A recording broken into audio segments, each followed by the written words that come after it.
நான் தூக்கு மேடைக்கு போனாலும் இந்த உண்மைய போலீஸ் கிட்டயும் கோர்ட்லயும் சொல்லவே மாட்டேன். இது சத்தியம்பா.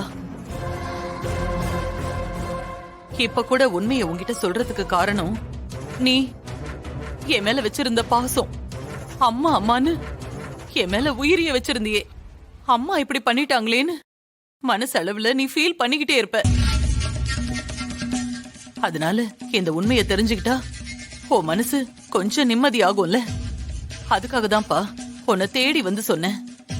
மத்தபடி வேற எதுவுமே இல்ல.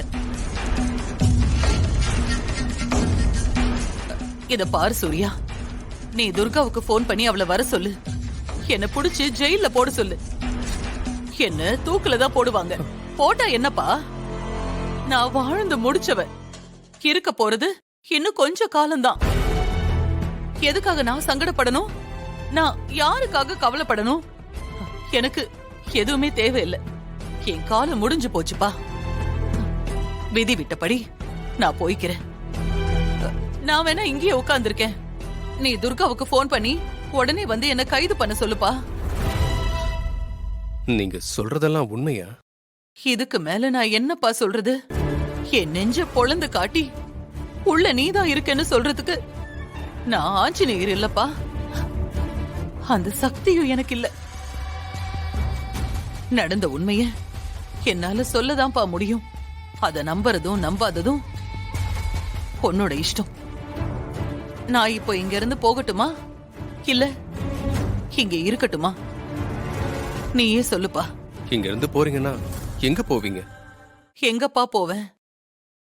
இனிமே என்னால ஓடி எங்கேயும் ஒளிய முடியாது. ஒருவேளை துர்கா வந்து என்ன கண்டுபிடிச்சு ஜெயில போட்டுட்டா உன்னை சந்திக்கவே முடியாம போயிடும். அதுக்கப்புறமா கடைசி வரைக்கும் உனக்கு உண்மை தெரியாமையே போயிடும். அதுக்காக தான்ப்பா நான் இப்ப உன்னை பார்க்கவே வந்திருக்கேன்.